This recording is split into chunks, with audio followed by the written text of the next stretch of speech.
하나님 말씀 보겠습니다. 은혜 받은 하나님 말씀은 고린도전서 13장 13절 말씀이 되겠습니다. 은혜 받은 하나님 말씀 고린도전서 13장 우리 13절 말씀이 되겠습니다. 제가 가지고 있는 성경은 신약성경 279쪽입니다. 신약성경 279쪽 고린도전서 13장 우리 13절 말씀입니다. 말씀을 우리 다 같이 봉독하겠습니다. 그런즉 믿음, 소망, 사랑 이 세 가지는 항상 있을 것인데 그 중에 제일은 사랑이라. 아멘. 저는 오늘 여러분과 함께 고린도전서 13장 13절 말씀을 가지고 그리스도인의 영적 자산이란 제목의 말씀으로 은혜 받기를 간절히 원합니다. 인간이 갖고 있는 여러 가지 자산들이 있습니다. 동산이 있고 부동산이 있고 어떤 사람들에 의해서는 자격증이라는 것도 있고 학력이 있고 특별한 지적인 상황이 있고 그리고 능력이 있다고도 말합니다. 그러나 인간이 진짜 승리하고 나아갈 수 있는 것은 사람의 동산, 부동산, 학력, 기타 능력에 의해서 결정되는 것은 아닙니다. 하나님이 보시는 것은 눈에 보이는 것보다 눈에 보이지 않는 자산을 통하여 그것에 인간의 승리의 길을 열어주셨기 때문에 그렇습니다. 눈에 보이지 않는 자산, 우리가 아는 것처럼 눈에 보이는 자산과 다릅니다. 눈에 보이는 자산은 없어지면 사라져버리지만 눈에 보이지 않는 자산은 오히려 하나님께서 우리에게 주신 것으로 예수 그리스도의 십자가를 통해서 우리에게 허락하신 자산인 것입니다. 이 영적인 자산은 무엇을 하게 되느냐? 아무 것이 없어도 흔들리지 않으며 아무 것이 없다 할지라도 할 수 있다는 믿음과 능력을 더하여 주기 때문에 그렇습니다. 그러므로 인생에서 결국 승리할 수 있는 길, 바로 눈에 보이지 않는 영적인 자산을 가진 사람이라고 말할 수 있는 것입니다. 그러므로 세상의 평가하는 눈에는 눈에 보이는 자산일지 모르겠습니다. 그러나 하나님이 평가하는 자산, 바로 영적인 자산을 가진 사람, 바로 이걸 통해 하나님께서 승리의 삶을 살 수 있도록 예비하셨으므로 오늘 눈에 보이지 않는 영적 자산에 대해서 관심을 가지고 그리스도인이 갖는 영적 자산이 무엇인지를 또한 살펴보는 귀한 시간 되시기를 다시 한번 주님의 이름으로 축원합니다. 첫 번째로 그러면 영적인 자산에 대해서 말씀드리려고 합니다. 영적인 자산은 아까 얘기한 것처럼 아무리 풍랑이 불어도 흔들리지 않습니다. 어떤 상황에도 염려하거나 근심하지 않습니다. 어떤 상황과 어려움이 다가온다 할지라도 그 가운데 하나님이 주시는 영적 자산은 더욱더 견고히 세워서 반드시 승리케 하는 자산이라고 말할 수 있습니다. 이는 우리가 아는 것처럼 예수 그리스도의 십자가를 통하여 이루신 자산입니다. 예수 그리스도가 우리 가운데 역사하심을 통해서 십자가 지시고 사단에게 빼앗겼던 것을 도로 찾아온 자산입니다. 우리가 아는 것처럼 오늘 본문에 나온 바로 믿음, 소망, 사랑이 바로 영적인 자산이라고 말할 수가 있는 것입니다. 그럼 먼저 믿음에 대한 자산에 대해서 알아보고자 합니다. 믿음은 으뜸이 되는 영적 자산이라고 성경은 말하고 있습니다. 믿음이 어떤 정죄에도 흔들리지 않고 하나님과 관계를 연결하는 자산이라고 말하는 것이 바로 믿음입니다. 믿음을 가지고 있으면 죄에서 염려하지 않습니다. 근심하지 않습니다. 로마서 3장 23절에 모든 사람이 죄를 범하시며 하나님의 영광에 이르지 못한다고 말했습니다. 그렇기 때문에 많은 사람은 정죄받으며 염려하며 근심하며 살아가지만 하나님을 믿는 그 순간에 그 죄는 우리와 상관이 없습니다. 예수 그리스도가 십자가 달리시고 우리의 죄를 위해서 십자가 지시고 죄를 청산하셨기 때문에 하나님을 믿으면 예수 그리스도를 주로 믿으면 바로 하나님을 믿게 되므로 하나님께서 우리와 함께 하심으로 그 죄를 청산하시고 이제는 우리를 죄인이라 부르지 않고 하나님의 자녀로 부르시고 계시기 때문에 그렇습니다. 그러므로 우리는 용서받는 의인이요 하나님의 기쁨을 허락받는 사람으로서 하나님의 자녀로서의 자격이 생기는 것입니다. 우리는 어디서 와서 무엇 때문에 어디로 가는지 알지 못하고 방황하는 존재가 아닙니다. 하나님의 자녀는 하나님의 자녀인 것과 동시에 하나님의 나라에 대한 목적과 목표를 가지고 하나님 나라의 기업을 가지고 사는 사람이라고 성경은 말하고 있는 것입니다. 세상은 잘 먹고 잘 입고 잘 사는 데 목적을 가질지 모르겠습니다. 그러나 성경은 말합니다. 영적인 자산을 가진 사람은 잘 먹고 잘 사는 것은 더하시는 것이고 오히려 하나님 나라를 통해서 하나님께서 허락하신 은혜를 베푸신다고 말씀하고 있습니다. 그러므로 성경에서 말한 것처럼 십자가 도상에서 우리로 하여금 믿음을 허락하시고 예수 그리스도의 십자가를 통해서 우리는 죄인이 아닐 뿐만 아니라 죄를 청산하게 하시고 하나님의 자녀로서 새롭게 태어나게 하셨다고 성경은 말하고 있는 것입니다. 고린도후서 5장 17절 이렇게 말합니다. 그런즉 누구든지 그리스도 예수 안에 있으면 새로운 피조물이라 이전 것은 지나갔으니 보라 새 것이 되었다고 성경은 말하고 있는 것입니다. 그러므로 믿음을 가진 사람은 풍랑이 불어도 흔들지 않습니다. 세상은 풍랑이 불어도 흔들어버립니다. 세상의 자산은 사라져버리면 염려 근심할지 모르겠습니다. 그러나 우리의 자산은 이제 누가 되느냐? 예수 그리스도 통해서 하나님이 되어주시는 것입니다.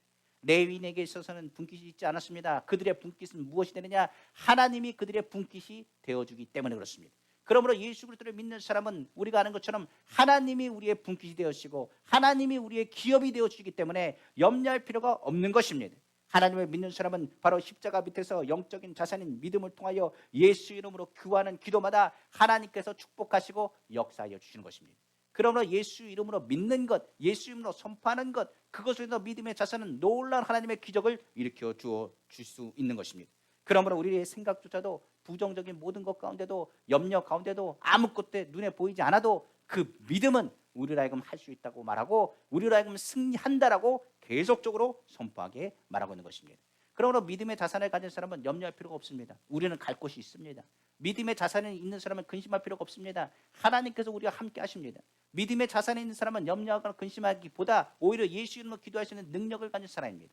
바로 믿음의 자산을 가지고 사는 사람, 그것은 바로 예수 그리스도의 십자가를 통하여 우리에게 이루신 하나님의 능력을 체험하는 사람이라고 성경은 말하고 있기 때문에 그렇습니다.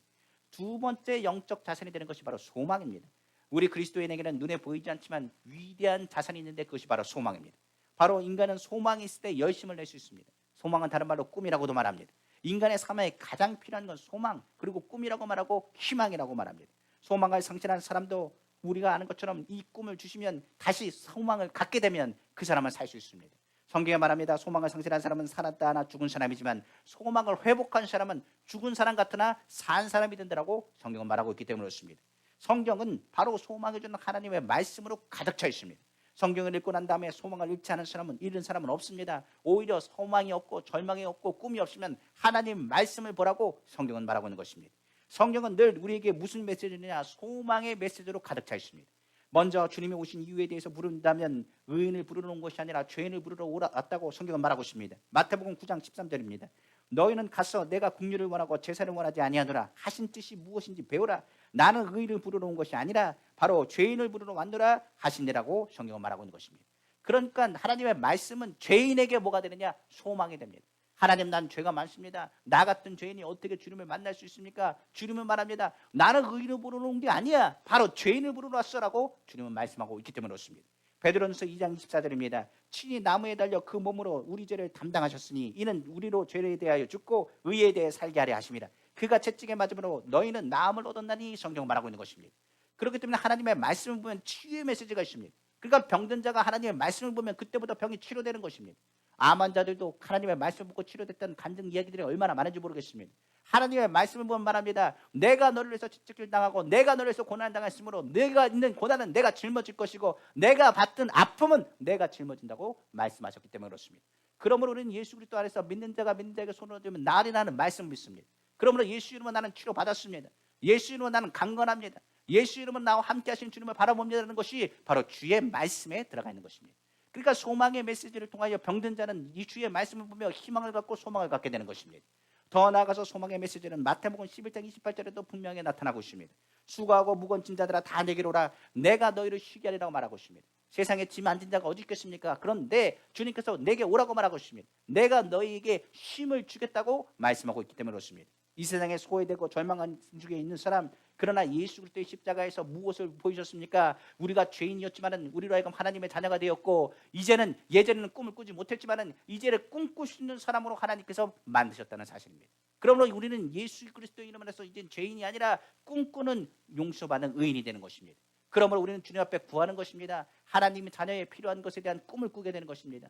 하나님, 예전엔 내가 꿈도 꾸지 못한 일이었습니다. 그러나 내가 예수 그리스도를 만나고 예수 그리스도에 다 이루었다는 믿음 안에서의 그 소망을 품는 그 순간에 그 자산은 우리로 하여금 너는 할 수 있고 다시 꿈을 꾸라고 말씀하고 있는 것입니다. 이 약속의 소망은 씨앗이 되고 우리로 하여금 하나님의 말씀은 깨달으면 깨달을수록 창조적이고 적극적이고 생존적인 삶을 살 수 있도록 하나님께서 이끄시고 인도하신다는 사실입니다. 그러므로 소망은 우리에게 위대한 자산으로 보이지 않은, 눈에 보이지 않지만 위대한 자산으로 우리에게 다가오는 것입니다. 그러므로 절망 중에 있어도 우리는 소망을 갖는 것입니다. 우크라이나가 지금 러시아와 여러 가지 부딪힌 가운데 있지만은 그들 가운데 무엇이 부탁이 시작했느냐? 대통령의 말 한마디에 그들 마음가운데 희망과 소망을 갖기 시작했습니다. 그 소망을 갖고 나니 세계 전략의 2위 강력한 군사력을 갖고 있는 러시아도 함부로 그것을 공격하여 점령하지 못하는 상황에 놓였다는 사실을 우리는 볼 수 있지 않습니까? 마찬가지로 세상에는 눈에 보이지 않는 강력한 힘이 있습니다. 그것이 바로 소망입니다. 성경은 이렇게 말합니다. 우리가 사방에 우겨싸움을 당해도 너는 우겨싸움을 당하지 않을 것이며 핍박을 받아도 버림받지 않을 것이며 거꾸로 뛰면 당해도 망하지 아니할 것이며 우리의 마음속에 끝없는 하나님의 약속의 말씀에 소망의 씨앗이 있다면 그 사람은 십자가에서 다 이뤘다는 말과 함께 할 수 있고 산다는 사실을 기억하시기를 주님의 이름으로 축원합니다. 그러니까 십자가에서 보이신 것이 바로 이 소망의 씨앗이 되는 것입니다. 그러므로 소망의 자산을 통하여 우리에게 또한 보여준 자산이 있습니다. 바로 세 번째 자산이 되는 것이 영적인 자산이 바로 사랑인 것입니다. 우리가 아는 것처럼 눈에 안 보이는 귀한 자산, 소중한 자산이 바로 사랑입니다. 예수 그리스도 안에서는 사랑이 있습니다. 하나님께서는 그 사랑을 증명하기 위해서 그 아들 예수 그리스도를 십자가에 못 박게 하시고 죽이셨습니다. 이를 통하여 하나님의 사랑을 확증하셨다고 성경은 말하고 있는 것입니다. 세상에서는 사랑받기 위해서는 사랑받을 만한 자격이 있어야 되고 가치가 있어야 되고 목적이 있어야 됩니다. 그러니까 사랑받을 만한 자격이 없거나 가치가 없는 사람은 헌신짝처럼 버림받는 것이 세상입니다. 세상은 냉철합니다. 그렇기 때문에 자기에 유용하지 않고 이용 가치가 없다고 한다면 가감없이 그 끈을 끊어버리는 것이 세상의 모습이라고 볼 수가 있습니다. 그러나 예수님은 그렇지 않으셨습니다. 성경에 말한 것처럼 이 세상에서는 우리는 아무런 가치가 없고 버림받아 마땅함에도 불구하고 죄를 지은 죄인임에도 불구하고 못났음에도 불구하고 하나님께서 우리를 사랑하신다 말씀하시며 주님께서는 솔직히 우리의 모습 속에서 무엇 드러낼 만한 자랑할 맛이 없음에도 불구하고 우리를 사랑하시기 때문에 독생자 예수 그리스도를 보내셨다라고 성경은 거듭 강조하고 있는 것입니다. 성경의 구약의 내용들을 보십시오. 그 구약의 내용들을 하나하나 봐도 우리가 자격이 있습니까? 전혀 자격이 없습니다. 그러나 하나님께서 우리를 사랑하셔서 우리를 건지셨다는 얘기가 신약 예수 그리스도를 통해서 확실하게 우리에게 보여주신 것입니다. 그러므로 우리는 주님 앞에 사랑받는 존재입니다. 성경은 말합니다. 십자가에서 그 사랑을 참고 견디고 이기면서 우리에게 그 사랑을 확증하여 보이셨다고 성경은 말하고 있기 때문에 그렇습니다. 우리가 아는 고린도전서 13장 7절입니다. 말씀 보겠습니다. 모든 것을 참으며 모든 것을 믿으며 모든 것을 바라며 모든 것을 견디니라고 성경은 말하고 있는 것입니다. 바로 하나님께서 예수 그리스도를 통해서 참고 견디고 이기면서까지 우리를 사랑하셨습니다. 이것을 깨닫는 사람은 어떤 환경에도 나는 별 볼 일 없는 사람이 아니라는 사실을 깨닫게 되는 것입니다. 나는 예수 그리스도의 핏값으로 산 존귀한 사람이다. 나는 주님이 사랑하는 값주고 산 사람이다. 나는 하나님의 사랑받는 존재라는 사실을 깨닫게 되는 것입니다. 그러므로 나는 값진 하나님의 사랑을 받는 존재로서 우리에게 하신 주의 음성을 듣게 되고 우리를 통하여 우리 마음 가운데 주의 음성을 듣게 되는 것입니다. 내가 사랑받는 존재면 그때부터 우리는 뭘 받느냐? 위로를 받습니다. 그러면 나를 무시하고 멸시했던 나의 마음에 있는 열등의식과 좌절감과 자책감과 짓눌린 자아가 용납을 받습니다. 그러면 우리의 고백은 달라지는 것입니다. 하나님께서 나를 사랑하시는데 나도 나를 사랑할 수 있다. 나는 하나님의 존귀한 자다. 나를 하나님께서 축복하신다. 나도 살아갈 가치가 있다. 나는 축복받을 가치가 있다. 나는 하나님의 은혜를 받을 가치가 있다. 난 하나님의 일을 할 수 있는 사람이다라는 믿음의 고백으로 이어지게 되는 것입니다. 주님께서 나의 인생에 있어서 나의 자존감을 회복해 주십니다. 그리고 나로 하여금 나는 사랑받는 존재요, 사랑하는 존재요, 사랑할 수 있는 존재로 만들어 주신 것입니다. 내가 나를 사랑하면 내 이웃을 사랑할 수 있는 것입니다. 내 이웃을 내 몸같이 사랑하라고 말했습니다. 내가 먼저 나를 사랑하지 않는데 남을 사랑할 수 없습니다. 주님의 사랑이 나의 사랑을 회복하고 나의 사랑을 회복한 내가 주님의 사랑을 가지고 내 이웃을 내 몸같이 사랑하게 되는 것입니다. 그러면 그때부터 사랑을 전하게 되는 것입니다. 나의 말 한마디 한마디에 위로의 말을 전하게 되는 것입니다. 전에는 별 볼 일 없는 사람이었습니다. 저전에는 무가치한 사람이었습니다. 그런데 그 사람은 어떤 사람이냐? 나를 사랑해주는 사람이 됩니다. 나를 축복해주는 사람이 됩니다. 그리고 나를 통하여 하나님의 사랑을 전하는 주님의 복된 사람이 된다고 성경은 말하고 있는 것입니다. 결국 내가 하나님의 사랑을 받고 나를 사랑함으로 남도 사랑할 수 있는 존재가 되는 것입니다. 그러므로 이처럼 영적 자세는 우리로 하여금 놀라운 변화를 갖게 만듭니다. 그러므로 풍랑이 불어도 믿음의 자세는 말합니다. 할 수 있거든요. 무슨 말이냐? 믿는 자에게 능치 못한이 없다라고 말합니다.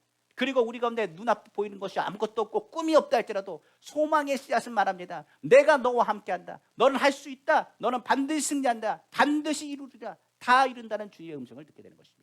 그리고 더 나아가서 사랑의 자산을 가진 사람은 내가 주님의 사랑을 받을 뿐만 아니라 그 사랑을 전할 수 있으며 예수 그리스도의 그 십자가의 사랑을 통하여 더 많은 하나님 나라가 확장되는 주님의 귀한 통로로 사용된다는 사실을 기억할 수가 있는 것입니다. 이 영적인 자산을 잘 지키고 끝까지 승리하는 하나님의 자녀가 다 되기를 다시 한번 주님의 이름으로 축원합니다. 두 번째로 그렇다면 이 영적인 자산은 무엇으로 나타나느냐? 영적인 자산의 능력의 모양으로 나타날 수 있는 것입니다. 성경은 말합니다. 영적 자산의 능력의 모양은 크게 세 가지로 나타나는데 세 가지를 성경은 말합니다. 기쁨과 기도와 감사라고 말하고 있습니다. 성경 한번 보겠습니다. 데살로니가전서 5장 16절에 18절입니다. 항상 기뻐하라, 쉬지 말고 기도하라, 범사에 감사하라. 이는 그리스도 예수 안에서 너희를 향하신 하나님의 뜻이라고 말하고 있습니다. 우리는 잘 알고 있습니다. 기뻐하는 것, 기도하는 것, 감사하는 것, 솔직히 말해서 성경에서 말하는 하나님의 뜻이라는 것 우리가 성경을 통해서 잘 알고 있지만은 우리의 삶 가운데 제일 안 되는 것이 바로 기뻐하고 기도하고 감사하는 일입니다. 기뻐하는 건 해야 됩니다. 그런데 잘 기뻐하지 않습니다. 그럼 뭐에 문제가 생긴 거냐? 지금 나의 믿음에 문제가 생깁니다. 믿음 있는 사람은 어떤 환경에도 요동하지 않는다고 했습니다. 그런데 환경에 내가 영향을 받아가지고 기쁨을 잃어버린다면 뭐의 문제가 생긴 거냐? 지금 믿음의 문제가 생긴 것입니다. 만약에 내가 기도하지 않는다, 꿈이 없는 것입니다. 꿈이 있는 사람은 기도하게 되어 있습니다. 만약에 내가 조금이라도 꿈이 있다면 그 꿈을 향해서 뭐라고 기도하냐? 하나님, 이 꿈을 이루어 주옵소서. 하나님, 나에게 꿈이 있습니다. 우리 아들의 취업을 위해서 기도합니다. 하나님, 우리 자녀의 병을 위해서 기도합니다. 환경의 문제를 해결하기 위해서 기도합니다. 꿈이 있는 사람, 하나님을 기대하는 사람은 기도할 수밖에 없습니다. 그런데 어느 순간 기도하지 않는다, 그러면 내 영은 지금 잠든 것입니다. 꿈이 사라지면 소망의 적신호가 나타나게 되는 것입니다. 우리가 아는 것처럼 하나님이 예수 그리스도를 통하여 사랑을 확정하셨습니다. 그 사랑을 받은 사람을 뭐라고 하느냐? 은혜 받은 사람이라고 말합니다.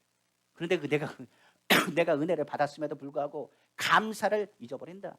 그렇다는 것은 무엇을 얘기하느냐? 내가 하나님의 은혜를 망각했다는 것을 의미합니다.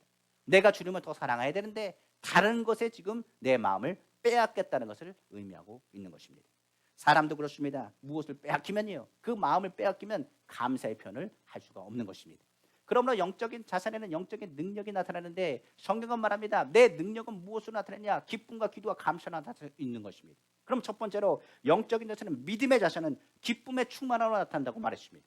마찬가지로 믿음의 척도가 되는 것이 바로 기쁨입니다. 주님과 동행하는 사람, 주님과 함께하는 사람은 무엇이 나타나냐? 능력 있는 사람으로 나타납니다. 어떤 환경에도 슬퍼하거나 괴로워하지 않습니다. 왜 그러냐면 하나님을 믿으면 하나님께서 더 좋은 것을 주실 것을 확신하기 때문에 그렇습니다. 그러므로 그 좋은 것을 확실한 사람은 어떻게 사느냐? 기뻐 살 수밖에 없는 것입니다. 시편 16편 11절 한번 보겠습니다.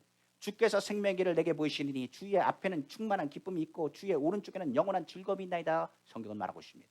그렇습니다. 하나님 앞에는 뭐가 있다고요? 기쁨이 있습니다. 주의 우편에는 즐거움이 있습니다. 하나님 앞에는 누가 있습니까? 우리가 있습니다. 우리는 뭡니까? 주님의 기쁨입니다. 우리가 주님의 기쁨이 됐을 때 우리 앞에는 누가 계시느냐? 하나님이 계십니다. 성경은 말합니다. 하나님은 기쁨 있는 사람과 일하십니다. 슬퍼하고 원망하고 불평하는 사람은 하나님을 쳐다보지도 않습니다. 하나님은 어떤 사람을 기뻐하시느냐? 하나님을 인하여 기뻐하는 사람을 기뻐하신다는 이야기입니다. 하나님 앞에 기쁨이 있듯이 왜 기쁨이 믿음의 능력이 되고 믿음의 척도가 될까요? 원수가 아무리 나를 괴롭힌다 할지라도 하나님을 앞에서는 기뻐하면 그 원수는 그 기쁨을 통하여 묶여버립니다. 하나님이 함께 하시기 때문에 나는 걱정하지 않습니다. 내 몸에 모든 것을 둘러싸 진친다 할지라도 하나님이 나를 도와주십니다. 그 믿음에 가진 사람이 왜 슬퍼하거나 두려워하거나 불평하거나 원망하거나 떨겠습니까? 그 사람은 기뻐하며 기대하기 때문에 그렇습니다. 기대하고 웃으면 사단은 묶여버리게 되는 것입니다. 기쁨은 환경과 감정과 상관없이 주님을 부르는 그 순간에 슬픔과 어려움과 괴로움이 있어도 기쁨으로 주님 앞에 나아갈 때 하나님께서는 그것을 기뻐하셔서 반드시 그 사람에게 상을 주신다고 성경은 말씀하고 있는 것입니다. 바로 이 믿음의 기쁨이 하나님을 기쁘시게 합니다. 내가 나를 믿는구나, 내가 기쁘다, 그러면 내 기뻐하는 자에게 내가 그냥 둘 수 있겠느냐? 내가 너를 건지라고 주님은 말씀하신 것입니다. 히브리서 우리가 잘 아는 말씀입니다. 11절 6절이죠. 11장 6절입니다. 믿음이 없이는 하나님을 기쁘시게 하지 못하나니 하나님께 나아가는 자는 반드시 그가 계신 것과 또한 그가 자기를 찾는 자들에게 상 주시는 이심을 믿어야 하지니라. 예배 올 때는 많이 웃으셔야 됩니다. 그리고 심각하게 예배 드리셔서는 안 됩니다. 우리가 하나님을 찬양할 때도 기쁨으로 찬양하셔야 됩니다. 기도할 때도 우리가 하나님, 내가 죄인입니다, 잘못했습니다, 기도할지 모르겠지만 기도의 주님의 중심 앞에, 주님 앞에 서는 그 순간에 우리의 모습은 바뀌어야 됩니다. 눈물은 흘려도요, 얼굴은 웃어야 됩니다. 주님이 우리를 기뻐하십니다. 주님이 우리를 향해 말합니다. 내가 무엇을 걱정하느냐, 염려하느냐? 아닙니다. 하나도 염려하지 않습니다. 주님이 나와 함께 하신 그것만으로 난 기쁩니다. 그러면 주님이 우리가 구하지 않는 것조차도 응답하신다는 사실을 알아야 되는 것입니다. 하나님이 우리를 부를 때 기뻐하면 우리의 슬픔은 변하여 찬양이 될 것이며, 하나님을 부를 때 기뻐하면 우리의 모든 것 가운데 회복하신 하나님의 능력을 체험하게 될 것이기 때문에 그렇습니다. 그러므로 오늘 주님은 말씀하십니다. 아브라함에게도 말씀하셨습니다. 내가 너에게 기쁨을 주겠다고 말씀하셨습니다. 그가 이삭을 드렸을 때 하나님은 그것을 기쁘게 받으셨습니다. 하나님께서 말씀하셨습니다. 그리고 아브라함에 대해서 평가할 때 히브리서는 말합니다. 그가 이삭을 드린 것은 근심이요 걱정일지 모르겠습니다. 그러나 성경은 말합니다. 하나님께서 이삭을 드려도 도로 살리실 것을 믿었다라고 그는 말하고 있습니다. 바로 하나님께서 어떤 축복을 주자고 이삭을 드리려고 했는가, 하나님께서 주시는 그 기대감을 가지고 모리아산으로 올라갔다는 사실입니다. 준비 하나님께서는 여호와 이레가 되어 주셨습니다. 마찬가지로 하나님께서 준비하신 것을 그에게 더하여 주신 것입니다. 바로 믿음이라는 것, 바로 이삭을 다시 살릴 것을 믿었다는 것처럼 슬픔과 걱정, 지금 눈앞이 깜깜하다 할지라도 주님이 함께 하시는 그 믿음을 지키면 그 기쁨이 우리 가운데 능력으로 나타나게 되는 것입니다. 그러므로 주님의 기쁨이 이 시간에 넘쳐나길 원하고 주님의 기쁨의 능력을 가지고 믿음에 더하신 하나님의 은혜를 누리시는 우리 귀한 성도님 다 되시기를 주님의 이름으로 축원합니다. 두 번째로 소망의 능력이 되는 것이 뭐라고요? 바로 기도라고 했습니다. 아까 얘기했던 꿈 있는 사람이 기도합니다. 나에게 소망이 있음에 기도한다는 사실을 우리는 알아야 되는 것입니다. 시편 146편 5절을 보겠습니다. 야곱이 하나님을 자기의 도움으로 삼으며 여호와 자기 하나님에게 자기의 소망을 두는 자는 복이 있도다 성경은 말하고 있습니다. 성경 우리가 아는 야곱 그런 장자권을 뺏기 위해서 누굴 속였느냐? 에서를 속여서 팥죽으로 장자권을 빼앗았습니다. 그리고 또 하나 탐나는 것이 있었는데 바로 축복권이었습니다. 그리고 그것도 형을 속여가지고 축복권을 빼앗았습니다. 자기는 모든 것이 바뀔 줄 알았습니다. 그런데 눈앞이 깜깜하게 되었습니다. 에서는 야곱을 죽이려고 했습니다. 그 여러 가지 어려운 가운데 야곱이 할 수 있는 것은 도망가는 길밖에 없었습니다. 그가 도망가는 한밤중이었습니다. 아무도 도와주는 사람이 없었고 배는 고팠습니다. 그가 어떻게 할 수 있는 길이 아무것도 없었습니다. 그 마음에 절망이 다가왔습니다. 그가 할 수 있는 것이라고는 지금 내가 무엇을 할 수 있느냐, 이제 난 끝이구나 생각을 했습니다. 아무 생각하기도 싫어서 돌을 하나 주어서 돌베개 삼고 두루노 찼습니다. 그때였습니다. 하나님께서 그를 찾아오셨습니다. 하나님께서 천사의 사닥다리와 함께 왕래하며 하나님의 음성이 그 가운데 들립니다. 창세기 28장 13절에 15절 말씀입니다. 또 본즉 여호와께서 그 위에 서서 이르시되 나는 여호와니 너희 조부 아브라함의 하나님이요 이삭의 하나님이라. 내가 누워있는 땅을 내가 너와 내 자손에게 주리니 내 자손이 땅의 티끌같이 되어 내가 서쪽과 동쪽과 북쪽과 남쪽으로 퍼져나갈지며 땅의 모든 족속이 너와 내 자손으로 말미암아 복을 받으리라. 내가 너와 함께 있어 내가 어디로 가든지 너를 지키며 너를 이끌어 이 땅으로 돌아오게 할지라. 내가 내게 허락한 것을 다 이루기까지 너를 떠나지 아니하리라 하신지라. 성경은 말하고 있는 것입니다. 이때 하나님의 말씀을 누가? 야곱이 듣습니다. 야곱이 그 말씀을 듣고 나서 무엇을 갖는지 아십니까? 다시 그 마음 가운데 꿈을 갖기 시작합니다.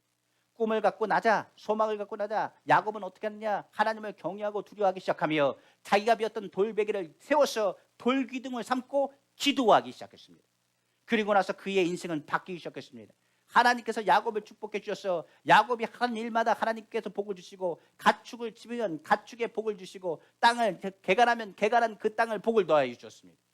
우리가 아는 것처럼 야곱이 가는 길마다 하나님께서는 축복하시고 복에 복을 더하셨다고 성경은 말하고 있는 것입니다. 오늘 성경에 말한 것처럼 야곱은 고백합니다. 주님은 나를 버리지 아니하시고 나와 함께 하시는구나. 나는 축복의 사람이구나. 나는 하나님의 소망과 하나님의 꿈을 갖는 사람이구나. 내가 지금 이러고 있으면 안 되겠구나. 게으르게 잠자고 있으면 안 되겠구나. 내가 지금 기도하고 재단에 쌓아야 되겠구나. 내가 주님을 만나고 주님 앞에 매달려야겠구나. 주님을 더욱더 매달리고 주님 앞에 매달리고 매달리는 길이 살 길이구나 하고 그런 깨닫는 것입니다. 그것이 무엇이냐? 바로 베델입니다. 바로 하나님의 하나님의 말씀을 듣고 하나님 앞에 기도하는 것입니다. 오늘 저는 주의 말씀을 선포합니다. 이것의 소망의 메시지는 능력으로 나타나야 됩니다. 그러므로 여러분의 마음 가운데 하나님께서 할 수 있다는 믿음과 함께 내 마음 가운데 하나님이 주신 그 꿈이 주님 앞에 상달되어지게 되고 응답되어지기를 다시 한번 주님의 이름으로 축원합니다.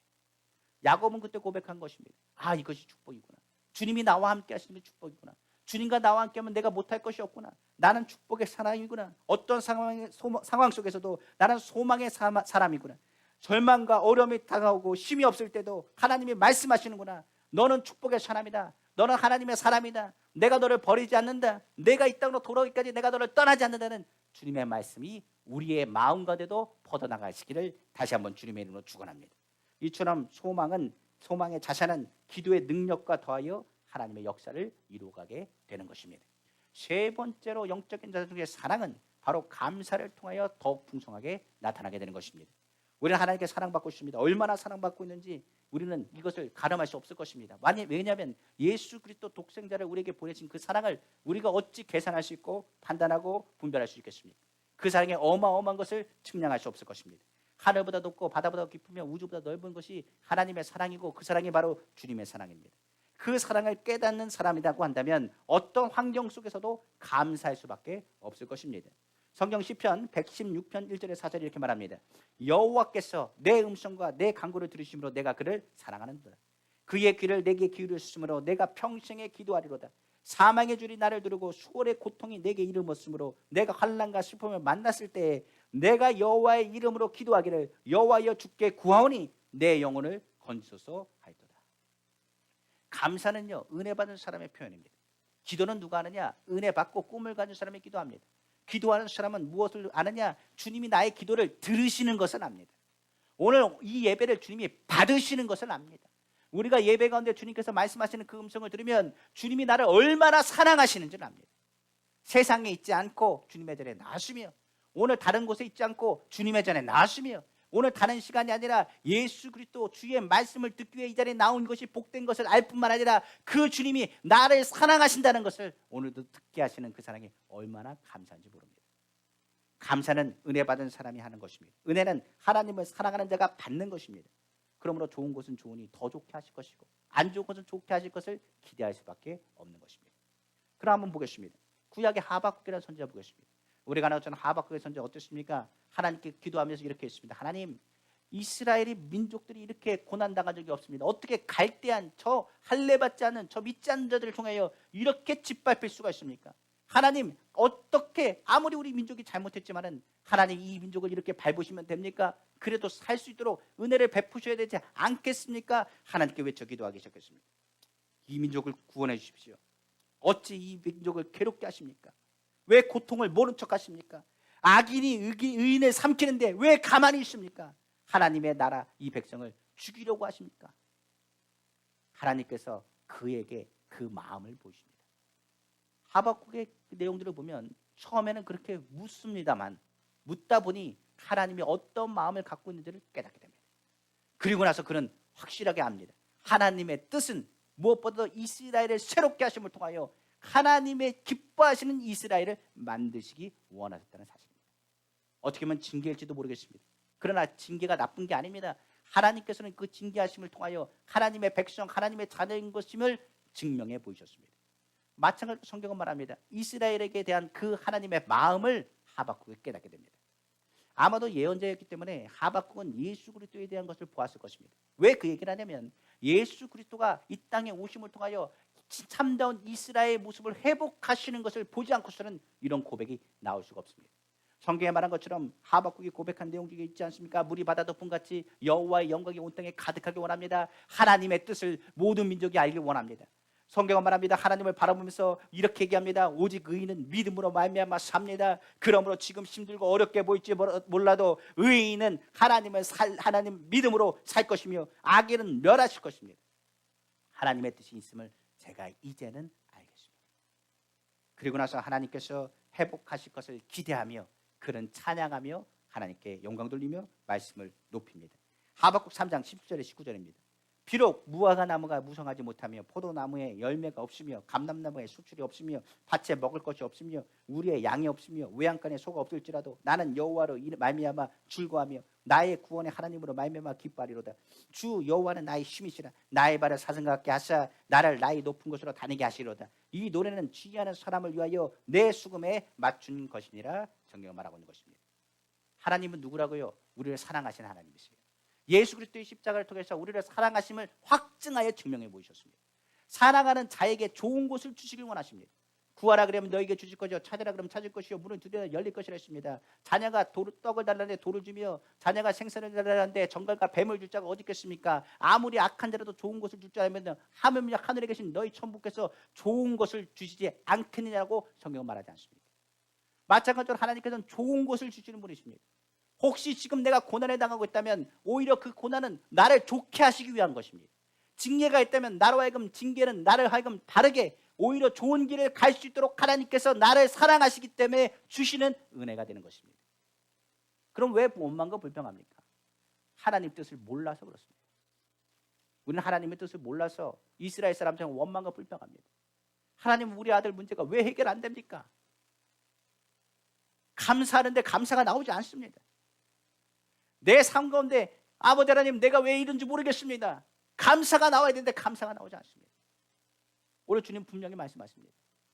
내가 나를 사랑하면 감사하라. 우리가 하는 말 있지 않습니까? 주님 나 사랑하는 거 맞습니까? 베드로가 주님 앞에 나왔을 때 하는 말입니다. 주님 말합니다. 내가 나를 사랑하냐? 내가 나를 사랑하냐? 내가 나를 사랑하냐? 베드로가 깨닫습니다. 주님께서 하십니다. 주님의 사랑을 확신하면 그 사람의 입술에는 무조건 감사밖에 나오지 않습니다. 하나님의 뜻은 무조건 좋습니다. 사단의 뜻은 무조건 안 좋습니다. 하나님의 계획은 무조건 좋습니다. 내가 지금 실패하는 것 같고 내가 지금 완전히 무너지는 것 같아도 주님이 나를 사랑하신다면 그것에 대한 확신한 믿음과 그 사랑에 대한 그 사랑의 확신한 뜨거움이 있으면 그 사람은 그 입술 속에서 감사한다는 표현이 나오게 되는 것입니다. 내 아들이 취업이 되지 않습니다. 그런데 하나님 감사합니다. 주님이 이 아들을 사랑하시기 때문입니다. 그러므로 이 아들은 잘 될 것입니다. 하나님, 내 딸이 지금 근심과 걱정 가운데 있습니다. 그런데 감사합니다. 왜냐하면 근심과 걱정하면서 그 자녀의 생각이 좀 넓어질 것입니다. 하나님, 이 기회를 통하여 그가 더 성숙해질 것을 기대합니다. 하나님께서 계획하시고 뜻하신 바가 반드시 있습니다. 그러므로 감사합니다. 하나님, 내 아내가 지금 다쳤습니다. 내가 쩔뚝쩔뚝합니다. 하나님, 이 다리 어떻게 될지 모르겠습니다. 허리도 아픕니다. 하나님, 나를 미워하시는 겁니까? 아니라 내가 이것을 통해서 감사가 넘칩니다. 예전에는 이 다리가 이렇게 중요한지 몰랐습니다. 근데 그동안에 살게 하시면서 걷게 하시고 예배드리게 하신 것이 얼마나 감사한지. 기도 제목 만들어 주셔서 감사합니다. 나에게 주님 없으면 살 수 없다는 것, 주 없이 살 수 없다는 걸 깨닫게 하신 것이 감사합니다. 우리가 하는 것처럼 하나님의 뜻은 좋은 것이 있습니다. 징계하시는 것도 우리에게 유익이라. 우리가 그의 자녀임을 증거하기 때문이다. 자녀가 잘 되기 위해서 하나님은 징계하십니다. 그 안에 하나님의 뜻이 있는 것입니다. 하나님 우리 사랑하십니다. 의심하면 안 됩니다. 주님이 사랑하신다면 우리는 그 은혜를 기억하고 감사하셔야 되는 것입니다. 감사하는 자는 그 행위를 옳게 하는 자에게 하나님의 구원을 보신다고 했습니다. 감사는 어려운 가운데 건지는 하나님을 만나게 하는 것입니다. 하나님의 뜻은 항상 좋은 것입니다. 이렇듯 하나님의 뜻을 깨닫고 알면 어렵고 힘들 때마다 감사함으로 나아가게 되는 것입니다. 그러므로 영적 자산의 능력은 이렇게 나타납니다. 아까 얘기한 것처럼 어떤 게 있어도 주님 전에서는 믿음으로 기뻐하십시오. 슬픈 일이 있어도 주님 앞에 나올 때는 웃으셔야 됩니다. 하나님 기쁩니다. 저는 주님을 기대합니다. 저는 주님이 나와 함께 하심을 믿습니다. 믿음으로 고백하신다면 어떤 환경에도 요동하지 않을 것입니다. 어떤 환경에도 그 기쁨으로 주님을 바라보면 기뻐하시는 주님께서 그냥 돌려보내지 않습니다. 상 주시는 주님께서 반드시 그를 위해서 허락하신 하나님의 은혜를 베푸실 것입니다. 어떤 상황에서도 말씀을 의지하고 소망 안에서 기도하기 원합니다. 절망이 나고 꿈이 없으면 그냥 말씀을 피십시오. 말씀 안에서 말합니다. 내가 너를 돕는다고 말했습니다. 내가 너를 축복한다고 말했습니다. 내가 너를 버리지 않는다고 말했습니다. 내가 너를 사랑한다고 말했습니다. 내가 너를 일으켜 세운다고 말씀하셨습니다. 오늘 주의 말씀이 우리에게 소망이 되는 것입니다. 그러므로 어제나 오늘나 영원토록 동일하신 주님께서 우리의 마음에 있는 잠들어 있는 돌베개를 세워 돌기둥 삼기를 원하십니다. 기도하면 하나님께서 그 말씀을 통해 능력 주시고 다시 꿈을 주시며 하나님의 역사를 이루게 될 것입니다. 오늘 주님의 십자가를 우리는 믿습니다. 그 십자가의 사랑, 하나님의 사랑을 믿습니다. 하나님의 사랑을 믿으면 뭐라고요? 무조건 감사하십시오. 우리의 삶 가운데 우리가 이 하나님의 자녀를 믿는 그 순간에 그리스도의 예수 그리스도의 십자가의 사랑이 우리 가운데 있는 그 순간에 감사하면 하나님께서 이를 통하여 어떤 징계와 고난 가운데도 이길 힘과 능력을 더하여 주는 것입니다. 그 가운데 우리는 하나님의 뜻을 깨닫게 될 것이며 하나님의 뜻에 더 좋은 것을 예비하신 주님을 만나게 되는 것입니다. 자, 그러면 여기까지 우리가 봤습니다. 영적인 자산, 바로 믿음과 소망과 사랑입니다. 영적인 자산의 능력, 그리고 영적인 자산을 점검하는 것이 바로 기쁨과 기도와 감사할 것입니다. 그럼 이런 영적인 자산의 능력을 그러면 우리는 어떻게 되느냐? 잘 지켜야 되는 것입니다. 그러므로 세 번째로 이러한 영적인 자산의 능력을 잘 지키려면, 자산을 지키려면 우리는 그럼 어떻게 해야 될까요? 영적인 자산은 바로 기쁨과 기도와 감사, 그 능력을 더 풍성히 또한 또 그것을 통하여 하나님의 일들을 감당하여 어떠한 공격에도 이기기 위해서 이길 힘과 능력이 되는 영적인 자산, 이것을 지키기 위해서 우리는 어떻게 해야 될까요? 영적인 자산을 빼앗으려는 악한 사단의 권세에서 우리는 늘 이것을 지켜야 되는 것입니다. 영적인 자산을 무너뜨리려고 끊임없이 사단은 유혹합니다. 이에 깨어서 영적인 자산을 지켜야 된다고 성경은 말합니다. 아담처럼 빼앗겨가지고 그리고 그것을 빼앗김을 통하여 죄로 인하여 무너지면 안 됩니다. 예수처럼 승리하는 것이 필요하다고 성경은 말하고 있는 것입니다. 그러면 영적 자산을 어떻게 지킬까요? 첫 번째입니다. 성령을 소멸하지 말라고 성경은 말합니다. 영적을 자산을 지키기 위해서는 성령으로 충만하라 말하고 바로 성령을 소멸하지 말라고 성경은 말합니다. 바로 데살로니가전서 5장 19절입니다. 성령을 소멸하지 말며 성경은 말하고 있습니다. 믿음과 관련된 것이 기쁨입니다. 그리고 기쁨과 관련된 것이 뭔지 아십니까? 바로 성령 충만입니다. 바로 복음이 들어가면 바로 예수 그리스도가 나에서 죄를 청산하시고 나를 구원하시는 구원의 기쁨을 갖게 됩니다. 구원의 기쁨과 함께 기도하고 주님 앞에 나아가면 성령을 주신데 성령이 우리 가운데 임한 것을 무엇을 하느냐? 그 마음 가운데 기쁨이 샘솟듯 올라감을 통해서 깨달아 알 수 있습니다. 예수 복음의 능력이 기쁨입니다. 그 기쁨 안에 성령의 역사가 나타나는 것입니다. 우리가 아는 사도행전 8장 8절에 이렇게 말합니다. 그 성에 큰 기쁨이 있더라. 성경은 말합니다. 복음이 전해지는 곳, 성령이 임하는 곳마다 큰 기쁨이 임했습니다. 사도행전 2장 28절입니다. 주께서 생명의 길을 내게 보이시니 주 앞에서 내게 기쁨이 충만하게 하시리로다 하였느니라. 주님과 동행하는 길에는 항상 기쁨이 충만합니다. 그런데 사단이 뭐 한다고요? 우리를 유혹합니다. 문제는 바로 욕심입니다. 특히 육의 생각은 영을 거스르게 합니다. 자신의 것이 아닌 것에 욕심을 내면 안 됩니다. 바로 육신의 소욕이 무엇하게 하느냐? 눈을 가리게 함을 통하여 하나님의 음성을 듣지 못하고 하나님의 기뻐하신 데서 멀게 만들기 때문에 그렇습니다. 갈라디아서 5장 17절입니다. 육체의 소욕은 성령을 거스리고 성령은 육체를 거스리나니 이 둘이 서로 대적하므로 너희가 원하는 것을 하지 못하게 하려 함이니라. 자, 그럼 봅시다. 믿음에 대한 것, 기쁨에 대한 것, 그것을 지키기 위한 영적 자성과 영적 능력을 지키기 위해서 성령 충만을 받아야 될 이유가 무엇이며 성령을 소멸하지 말아야 될 이유가 무엇일까요? 성령은요, 무엇을 생각하지 아십니까? 예수님을 생각하게 합니다. 그리고 성령은 무엇을 생각하는지 아십니까? 하나님을 어떻게 하면 기쁘시게 할까를 생각합니다. 그런데 어느 순간 근심하더라. 부딪히는 것입니다. 내가 근심하고 염려한다는 것은 내 생각과 주님의 생각에 부딪힌다는 것을 의미합니다. 전에 한번 얘기했습니다. 사람은요, 기도하면 90% 이상은요, 무엇이 하나님이 기뻐하시는 일인지 기뻐하지 않는 일인지를 예수 믿는 사람은 압니다. 저한테 물어볼 필요가 없습니다. 하나님 이것을 기뻐하시나요? 기뻐하지 않나요? 기도해 보십시오. 압니다. 물어보는 이유는 갈등하고 이것에 대한 하나님 기뻐하시는 것 아닌 것 아는데 그래도 혹시 모르니까 하는 생각으로 물어보는 분들입니다. 알아요. 그런데 이것이 욕심인 것도 압니다. 이거 하나님 안 기뻐하는 거 압니다. 그런데 무엇을 부리느냐? 고집을 피기 시작합니다. 그때부터 뭐가 사라지지 아십니까? 기쁨이 사라집니다. 성경에 보면 다윗이라는 사람이 있습니다. 그는 늘 기쁨이 충만했습니다. 그가 이야기한 것처럼 내가 항상 내 안에 계신 주를 찬양하며 내가 요동하지 않습니다 고백한 사람이 바로 다윗입니다. 그 다윗이 뭐합니까? 밧세바를 통하여 욕심을 품기 시작합니다. 그리고 나서 성경이 말합니다. 내 근심과 염려와 걱정이 내 뼈를 마르게 한다라고 성경은 말하고 있습니다. 구원의 기쁨을 회복하여 주옵소서. 성령을 거두지 마옵소서. 성령을 떠나게 하지 마옵소서. 다시 주님의 기쁨을 회복해달라고, 구원의 기쁨을 회복해달라고 그는 구하여 주 앞에 나아갔습니다. 다른 방법이 없습니다. 성령 충만은요, 예수 그리스도의 십자가로 돌아가셔야 됩니다. 우리가 무엇을 결정할 때 주님 앞에 기도하셔야 돼요.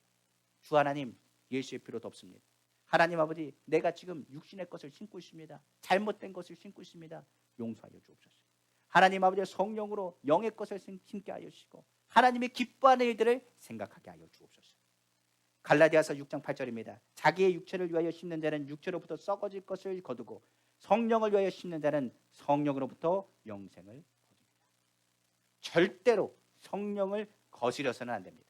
성령을 근심케 해서도 안 됩니다. 오히려 성령에 충만하여 나의 욕심을 내려놓고 예수 그리스도를 의지하여 하나님의 기뻐하시는 일에 동참하시기를 간절히 원합니다. 주님의 기뻐하는 일에 동참하면 내 스스로가 기쁠 것입니다.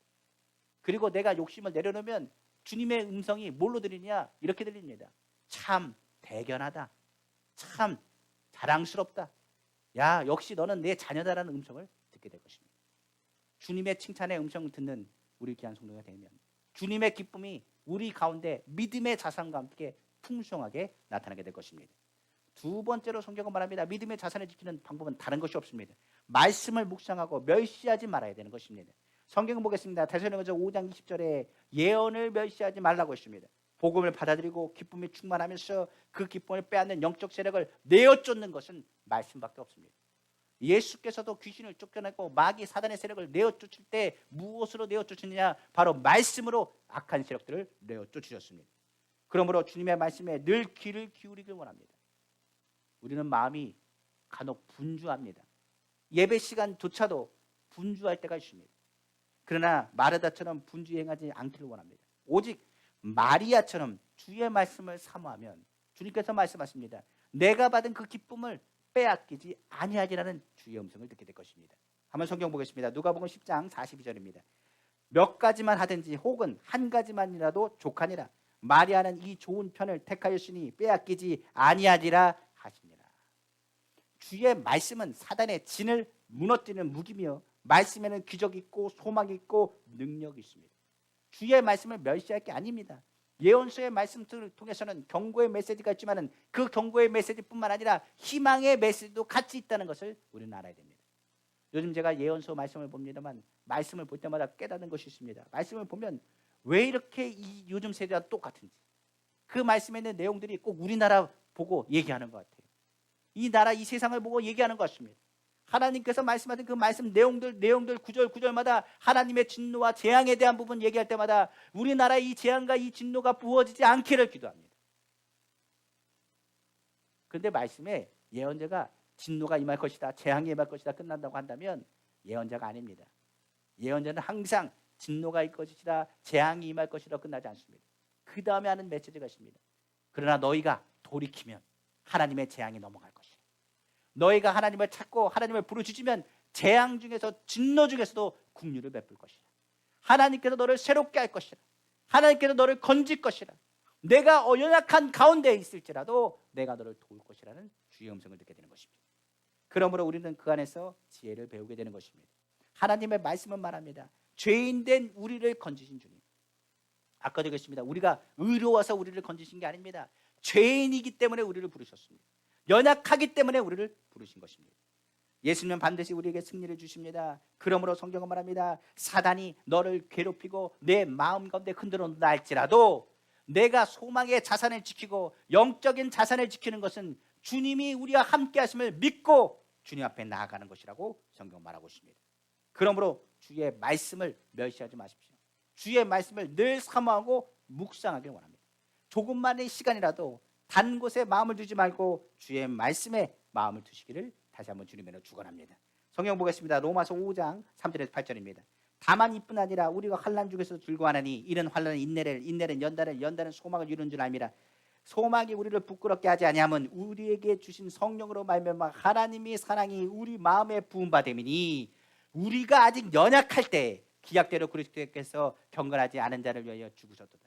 의인을 위하여 죽는 자가 쉽지 않고 선을 위하여 용감히 죽는 자가 혹 있거니와 우리가 아직 죄인 되었을 때 그리스도께서 우리를 위하여 죽으심으로 하나님께서 우리에 대한 자기의 사랑을 확증하셨느니라. 죄를 깨달으면 깨달을수록 은혜가 더 풍성한 거예요. 하나님, 난 정말 못합니다. 하나님, 정말 안 됩니다. 저는 부족합니다. 주님 말씀하십니다. 내가 너 풍성할 때 부른 게 아니라 내가 죄인이었을 때 내가 너 불렀고 연약할 때 내가 너 불렀노라. 내가 약할 때가 강함이고 내가 부족할 때가 나를 만날 때라고 주님이 말씀하고 계신 것입니다. 그러므로 영적 자산을 무너뜨리려고 낭망하고 절망하는 상황이 있다면 낭망하고 절망할 때가 바로 주님을 만날 때요, 영적인 자산의 풍성함을 느낄 때임을 기억하시길 부탁을 드립니다. 마지막으로 강조하는 메시지가 있습니다. 바로 영적인 자산을 지키려면 분별하는 영적인 눈을 가져야 됩니다. 데살로니가전서 5장 21절에서 22절에 이렇게 말하고 있습니다. 범사에 헤아려 좋은 것을 취하고 악은 어떤 모양이라도 버리라고 성경 말하고 있는 것입니다. 말씀을 보는 사람을 어떻게 유혹하느냐? 다른 것이 아닙니다. 사단은 이렇게 합니다. 이렇게 말합니다. 다른 곳을 자꾸만 보게 하는 것이 사단입니다. 그러니까 사단이 보는 것은 무엇을 하느냐? 하나님을 바라보게 해야 되는데 하나님을 보지 않고 다른 것을 자꾸만 바라보게 하는 것입니다. 그것이 사단이 우리를 유혹하는 방법입니다. 성경은 말합니다. 아무리 말씀이 충만하다 하고 말씀을 많이 안다 할지라도 뭐합니까? 말씀 안에서 그리스도의 사랑을 채취하여 그 사랑하지 아니하면 우리의 눈과 시각은 어디로 가느냐? 다른 곳에 유혹에 빠져 그 눈이 다른 것을 향할 수밖에 없는 것입니다. 이러면 어떤 일이 일어나냐? 결국 눈은 영적으로 하나님의 뜻을 구별하는 법을 잊어버리게 되는 것입니다. 엘리사의 사환 게하시가 있었습니다. 그는 무엇보다도 엘리사의 사환이었기 때문에 아무나 사환을 엘리사가 쓰지 않습니다. 분명히 그런 영적인 사람입니다. 게하시는 하나님 앞에서 영광 돌리고 무엇보다도 우리가 아는 것처럼 엘리사 옆에서 하나님의 기적과 하나님의 능력을 목격한 사람입니다. 그런 기쁨이 충만한 사람이고 하나님의 사랑하는 사람이고 하나님의 말씀에 순종하는 사람이었습니다. 그런데 나아만이 치료받고 나서 엘리사가 어떻게 하냐 봤더니 나아만의 선물을 엘리사가 거부합니다. 난 아무것도 받지 않는다고 말합니다. 근데 마음속에서 말합니다. 이건 조금 받아도 될 텐데 왜 받지 않느냐? 오늘 내가 나아만에서 받지 않는다면 이것은 내가 어리석은 것이라 내가 꼭 오늘 당연히 나아만에게서 조금이라도 선물을 받아야겠다고 생각했습니다. 그리고 나서 나아만을 찾아갑니다. 그러니까 나아만이 기쁘게 그를 맞이합니다. 그리고 말합니다. 무엇 때문에 왔느냐 말했더니 이렇게 얘기합니다. 게하시가 말하기를 우리 선생님께서 말씀하시기를 누가 왔는데 그 생도를 위해서 챙겨줄 옷이 좀 필요하다고 합니다. 조금만 주세요라고 말합니다. 그러니까 나아만이 기쁘게 아니 아무것도 받지 않는다고 했지만 내가 무언가 할 수 있구나 생각하고 그에게 은 2달란트와 함께 옷 2벌을 더하여 줍니다. 그리고 나서 그것을 받고 나서 그가 산 중통에서 그것을 감춥니다. 그리고 나서 엘리야사 앞에 나아갑니다. 엘리사는 그것을 보면서 이야기합니다. 게하시야 어디 갔다 왔느냐 이렇게 묻습니다. 그때 게하시가 뭐라고 말하는지 아십니까? 아무데도 저 가지 않았습니다라고 대답합니다. 이때 엘리사가 그에게 이렇게 말합니다. 바로 열왕기하 5장 26절에 27절입니다. 엘리사가 이르되 한 사람이 수레에서 내려 너를 맞이할 때 내 마음이 함께 가지 아니하였느냐? 지금이 어찌 은을 받으며 옷을 받으며 감람원이나 포도원이나 양이나 소나 남종이나 여종을 받을 때이냐? 그러므로 나만의 나병이 내게 들어 내 자손에게 미쳐 영원토록 이르리라 하니 게하시가 그 앞에서 물러나오매 나병이 말하여 눈같이 되었더라. 성경 말하고 있는 것입니다. 오늘 분명히 말합니다. 영적인 분별력을 가진 사람도 내가 더 사랑하는 것이 어디에 마음을 빼앗겨버리면 그 순간의 선택으로 인하여 이런 징계를 받게 되는 것입니다. 우리는 기억해야 됩니다. 우리의 눈이 하나님을 향해야 됩니다. 마지막 때가 될수록 우리의 마음은 더욱더 주님을 사랑해야 되는 것을 의미하는 것입니다.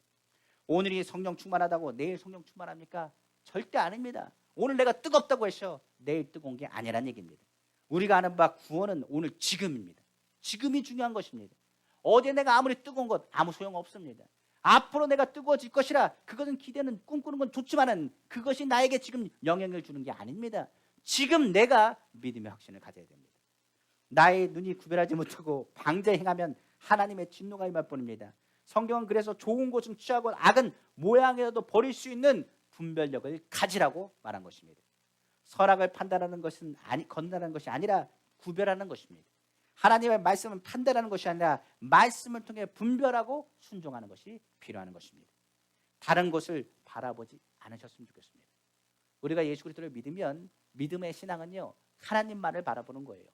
마찬가지로 예수 그리스도의 십자가를 통해서 주님을 더욱 사랑하라고 말했습니다. 마지막 때는 마음을 빼앗길 일이 많습니다. 내 눈을 빼앗길 때가 많습니다. 내 생각을 빼앗길 때가 많습니다. 이럴 때일수록 영적인 자산을 지키기 위해서는 예수 그리스도의 십자가를 바라보고 주님을 더욱 사랑하는 믿음의 모습을 보여야 될 것입니다. 뜨겁게 더욱 사랑하시고 주님을 더욱 사랑하시는 우리 성도님 다 되시기를 주님의 이름으로 축원합니다. 말씀을 마치겠습니다. 오늘 영적 자산에 대한 부분을 이야기했습니다. 믿음과 소망, 사랑 이것은 우리에게 준 굉장한 보배와 같은 하나님의 자산인 것입니다. 바로 예수 그리스도께서 십자가에서 우리에게 주신 것입니다. 이 영적 자산을 가진 사람은 기뻐해야 됩니다. 왜냐하면 하나님이 우리와 함께 하시기 때문에 그렇습니다. 하나님은 우리의 능력이 되어 주십니다. 그건 믿음의 자산입니다. 우리는 기도할 수 있습니다. 예수 이름으로 기도할 수 있는 것은 소망의 자산입니다.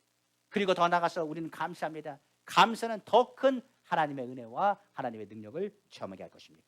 그러므로 2022년도 영적인 자산의 믿음, 소망, 사랑으로 기쁨과 기도와 감사의 능력을 나타내고 성령 충만과 말씀 충만으로 더욱 주님을 사랑하시는 우리 예수 그리스도의 안에 주님을 섬기는 그리스도의 인해 영적 자산을 가진 우리 은빛 성도님 다 되시기를 주님의 이름으로 축원합니다. 기도하겠습니다. 사랑해 주 하나님 아버지 감사합니다. 2022년도 영적인 자산인 믿음, 소망, 사랑으로 기쁨, 기도, 감사, 능력을 나타내고 성령 충만과 말씀으로 더 풍성한 영적인 자산들을 견고히 세워가 나가는 은빛교회 성도님 다 되기를 다시 한번 주님으로 축원합니다. 아버지는 축복하는 우리 성도님들 삶 가운데 눈에 보이는 자산은 잠깐일지 모르겠지만 눈에 보이지 않는 자산인 믿음, 소망, 사랑은 영원한 것입니다. 오늘 주님이 우리와 함께 하십니다. 더 풍성한 하나님의 은혜가 우리 성도님 가운데 나타날 수 있도록 축복하여 주옵소서.